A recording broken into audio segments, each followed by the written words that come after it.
Agot Isidro. Oh, hoy. Anong sabi niya? Kung DDS ka pa rin daw hanggang ngayon, nakakaawa ka na. Okay, mga couple ride, I would admit 100% walang maleta, kawawa. Ay totoo naman talaga. Wala kang ninakaw, wala kang pera, wala kang maleta, wala kang pera. Sila yung paldo. Kaya kawawa tayo. Kung isipin nyo, mas malaki pa ang issue kay Zaldico kumpara kay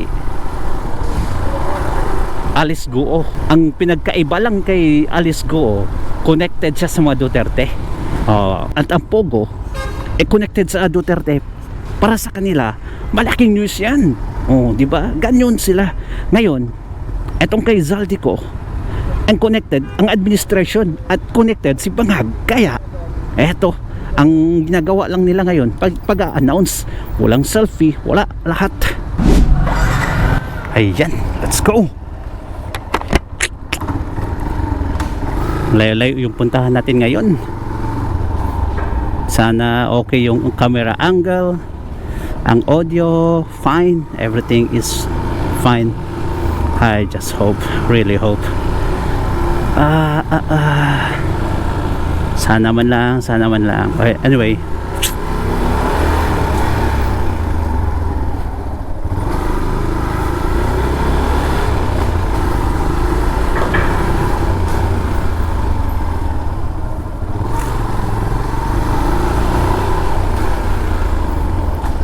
maganda yung topic natin ngayon. Topics sobra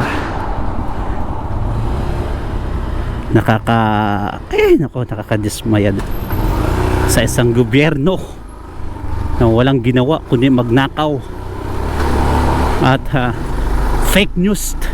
Sobra, grabe talaga.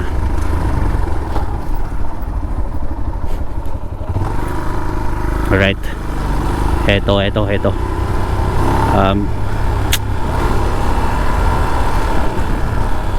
ayan, saan ba yung route natin ngayon?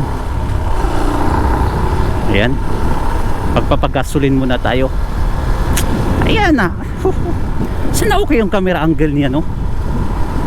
Paano ko malalaman ba? Wait a minute. Oh no, I cannot see. Eto mga ka-full ride, alam nyo ba kung ano yung bagong balita ngayon? Di ba? Kung natatandaan nyo, Bisaya at English, Bisaya at Tagalog yung lingwahe natin dito.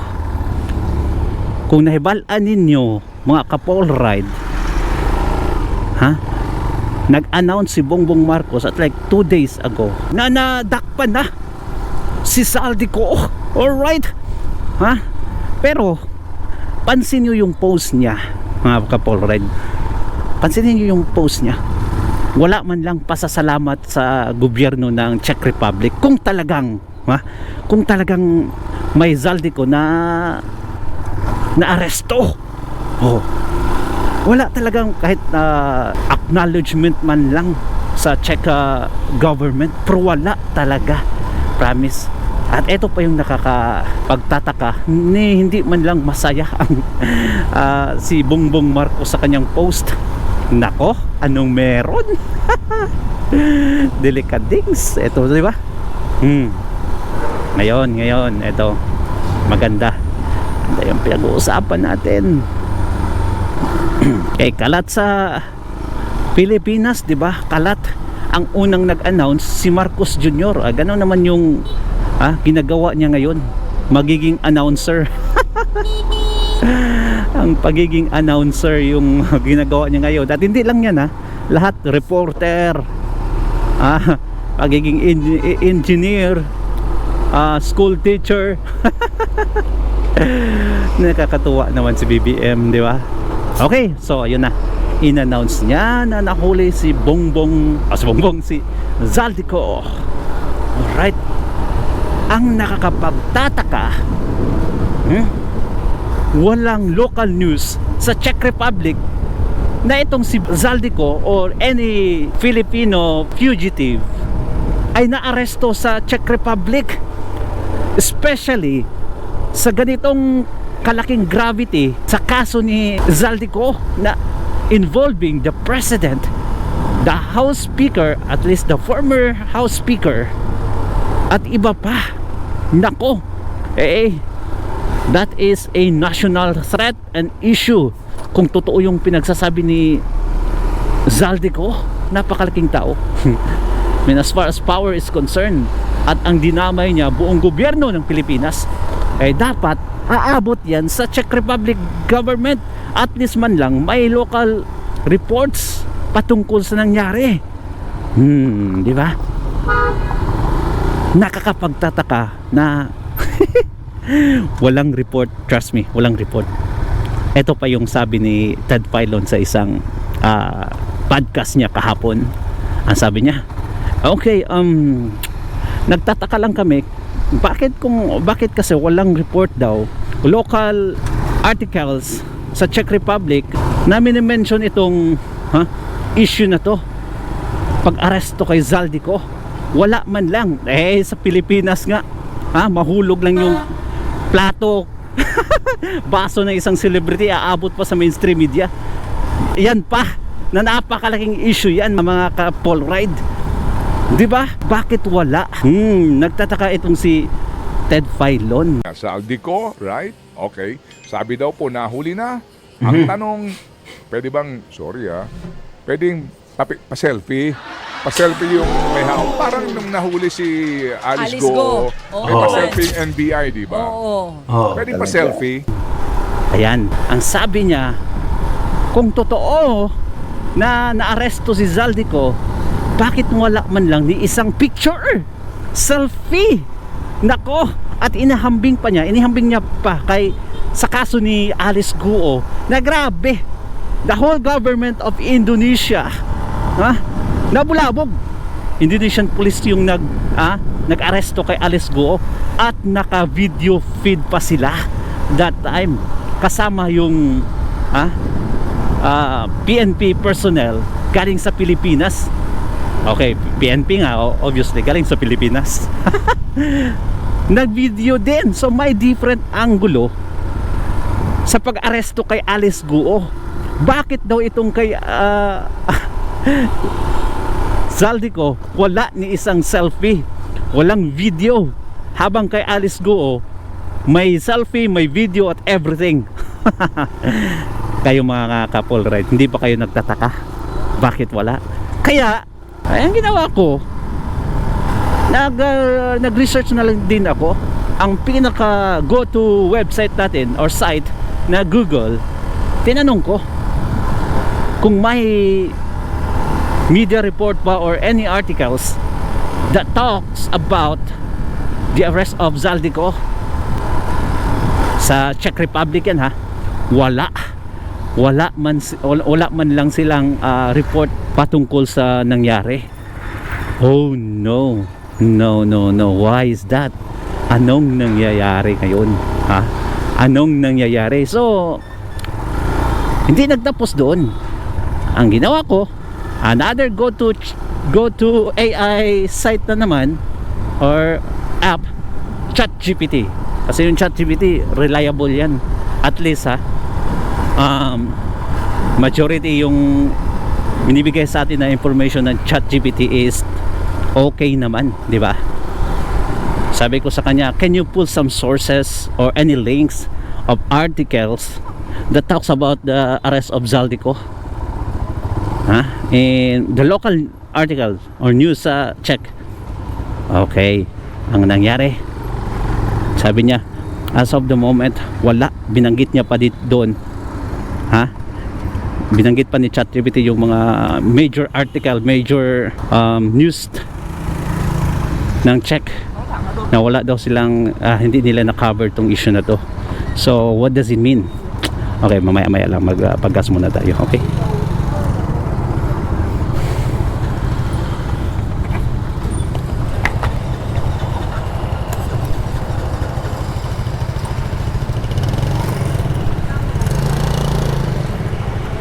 Wow, grabe. Cutting lines, no?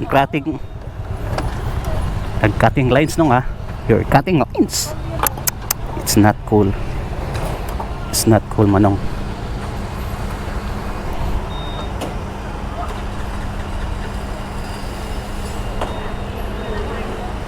It's not cool, manong, okay? Not cool at all. Pasimple lang si Manong mag-cut. Oh. Well, anyway, okay lang yan sa kanila dito. Walang issue yan. Mag-cutting line, walang issue yan.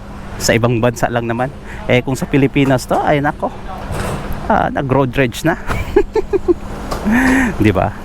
Anyway, one of these days, yung topics natin about sa gasoline, kung gaano kababa yung gasolina dito compare sa Pilipinas. Nako, kakaiba.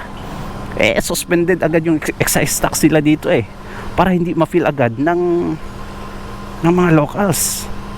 Kaya wala silang problema. Diba? Okay, hint lang. 24,000 VND yung per liter nila dito. It means 48 lang yan sa Pilipinas, or at least nasa 49. Can you imagine? Ganyan kababa. Ganyan kababa. Ay nako.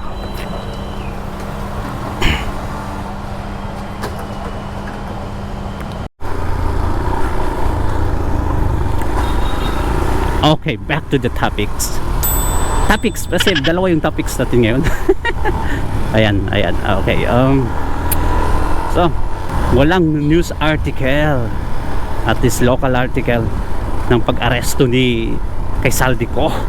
Nako! At eto may bagong post itong si Attorney Harry Roque, which, ayan, kita nyo sa screen. Sabi niya, walang Filipino citizen ang naaresto sa German. Nako! Actually, bakit German? Tapos we're talking about Czech Republic at the same time. From Germany, itong si Zaldico, nag-cross border siya to Czech. Doon siya nahuli. So, initially, may report din niya yung Germany about sa nangyari na isang fugitive na huli, isang malaking isda. Di basta-basta yan. Kung isipin nyo, mas malaki pa ang issue kay Zaldico kumpara kay Alice Guo. Ang pinagkaiba lang kay Alice Guo, connected siya sa mga Duterte. At ang Pogo, connected sa Duterte. Para sa kanila, malaking news yan. Di ba? Ganyan sila. Ngayon, etong kay Zaldico, ang connected ang administration at connected si Bangag. Kaya eto ang ginagawa lang nila ngayon, pag-announce, walang selfie, wala, lahat. Ganyan ba katindi? Ganyan ba talaga? Di ba? Ay nako, waiting. May train kasi yan dyan As of now, walang train. So yeah, I pray to God for safety travel ride away from any reckless riders, as well as away from any mechanical troubles, and give you some initiative, Lord, as I maneuver this vehicle. Anyway, di ba? Matindi, sobrang tindi. So bakit nasabi yun ni Attorney Harry Roque na walang news?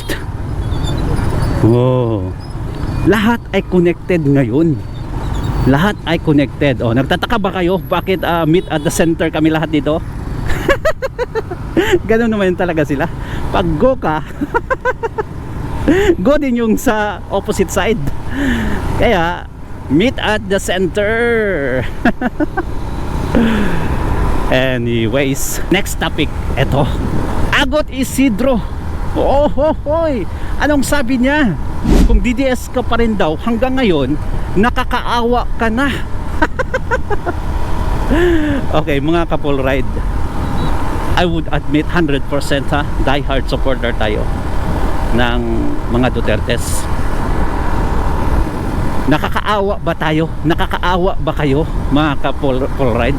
Comment down below dahil sinuportahan yung mga Duterte. Well.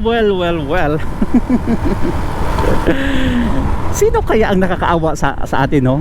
Sino bang iyak ng iyak patungkol sa 2028 na presidential election? Sino bang umiiyak? Sino bang takot na takot ngayon na makabalik yung mga Duterte? Ngayon pa na halos yung mga survey, except sa Okta research nila or survey, si Inday Sara Duterte ay nangunguna, ni hindi nangangalahati yung iba. Kaya takot na takot sila, and we are happy about that.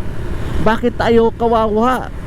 Kailan pa tayo nagiging kawawa? Tayo yung majority ay nako. Kung sino yung nakakaawa, yun yung mga dilawan na sumusuporta pa rin ngayon kina Dilima o Risa Hontiveros, Trillanes at lahat na ng dilawan, pinklawan at Leni Robredo. Ay nako, nakakatuwa talaga itong si Agot Isidro, no? Akala ko ba nanahimik na to, or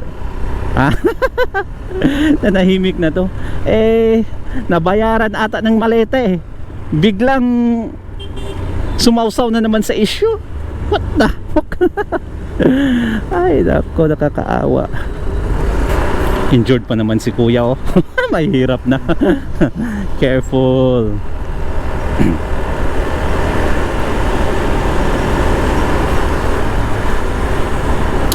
Hinay-hinay lang tayo kasi risky yung pagmamotor dito sa Vietnam. So risky talaga kasi ang daming motorcycle, like really.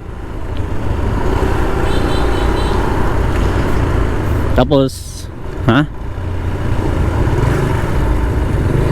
ayan, makakuha ka ng makakapag-drive ka dito ng motorsiklo kahit walang lisensya. It means kung walang lisensya, walang seminar. Walang practice. Practice by experience. Anyway, yan yun sa kanila dito. Halos karamihan dito walang lisensya. Hindi yan pwede sa ibang bansa. Nako. Going back to Agot Isidro. Comment down below. Malupit ang comment para kay Agot Isidro. Ewan ko, yung babaeng yan, okay naman yan noon nung nag-artista pa, nung nawala na sa pag-artista. Nasira yung utak sabihin nyo naman, kawawa pa daw tayo kung hanggang ngayon DDS pa tayo. Tayo lang yung hindi nagnanakaw na grupo para sa kanila, yung mga hindi nagnanakaw, walang maleta, kawawa. Totoo naman talaga. Wala kang ninakaw, wala kang pera, wala kang maleta, wala kang pera. Sila yung paldo. Kaya kawawa tayo. Walang maleta, kawawa. Totoo naman talaga. Wala kang ninakaw, wala kang pera, wala kang maleta, wala kang pera. Sila yung paldo. Kaya kawawa tayo. Well, hindi tayo kawawa in the eyes of God, diba? Yan din yung paganda. Yan, may bagong bridge sila dito. At least hindi ghost project Kitang kita mo talaga yan, ginagawa yan. Ay nako, sa Pidas halos lahat ghost project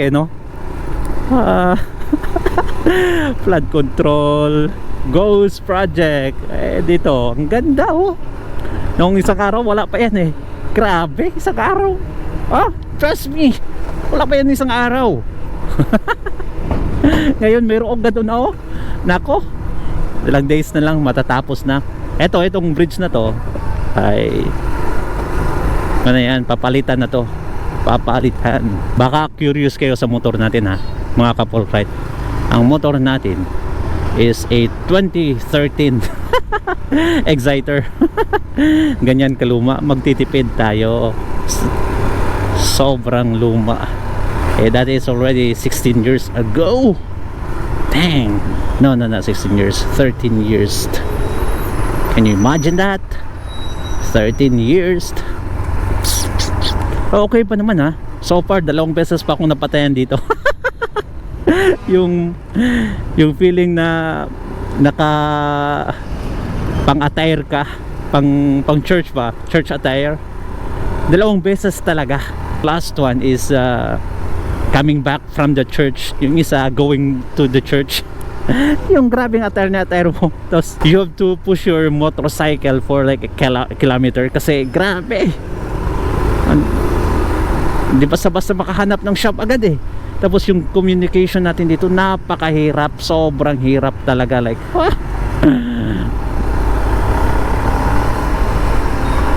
buti na lang din, no? May nahanap palagi. So I pray to God every day, every time na ginagamit itong motorcycle na to. I pray na walang mechanical trouble.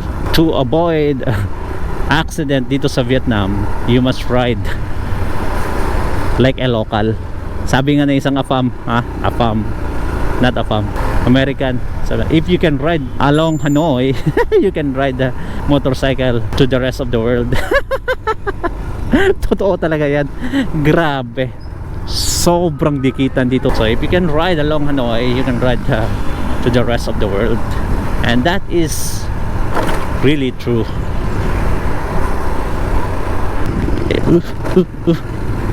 Yung famous rain track dito sa Hanoi. Pero trust me ha, yung mga local dito kung makapag-drive na ko, ang gagaling na nila talaga. Promise, sobrang galing na nila. Minsan ka, nagsa-cellphone pa yan sila ha. In the midst of traffic. Cellphone, one hand. Ganyan sila katindi. Sobrang tindi. Ganyan sila katindi dito. Oops.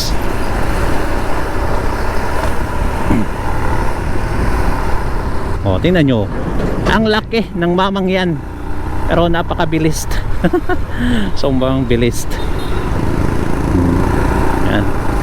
Chaos everyday. Ganito yung experience mo. At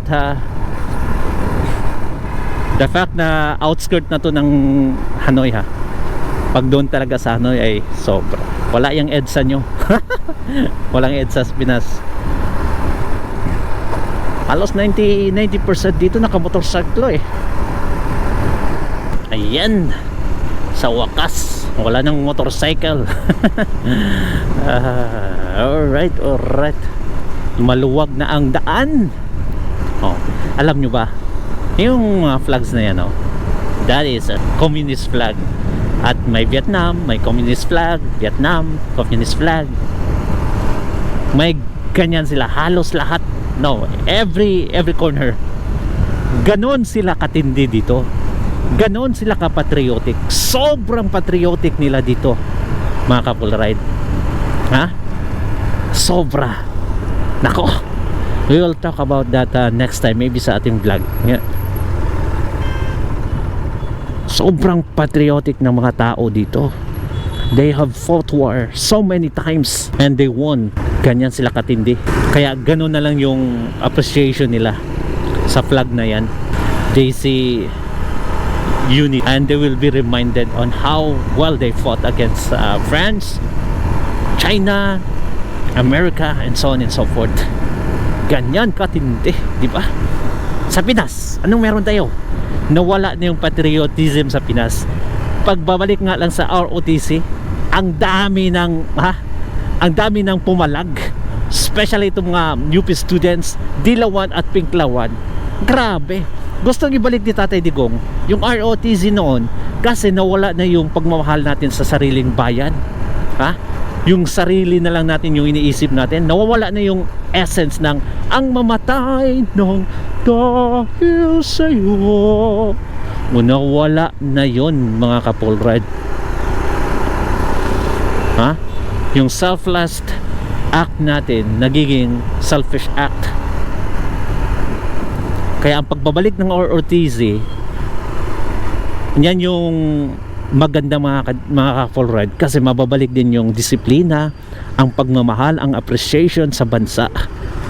Ayaw ng iba no? And STP lang daw okay na sa kanila. Ay dako, kabueng, kabungok talaga, no? Kabungok. Look at that, ha? Mga talawan, mga taliw, mga tao sa Pilipinas na. Pero mga DDS, dili tayo ganyan, hindi tayo ganyan. Mga matatapangs tayo, pero ayaw natin ng gulo. Di ba? Matapang pero ayaw ng gulo. Itong mga loyalista, Dilawan at Miklawan, nagtapang-tapangan lang naman nung sinabihan si Tariela ni Senator Robin Padilla na bakit hindi kayo gumanti ng water cannon? Sabi niya, hindi pwede. Hindi pwede mag-retaliate. Baka yan pa yun yung dahilan ng war. See, look at that. Pero sa social media, kung makapagsalita, kung ginamit niya yung letrato ni Xi Jinping sa kanyang ginawang caricature. Nung sinabihan siya ni Robin Padilla na bakit doon yun dinadaan yung katapangan nyo, mag water cannon din kayo. Sabi niya, hindi pwede.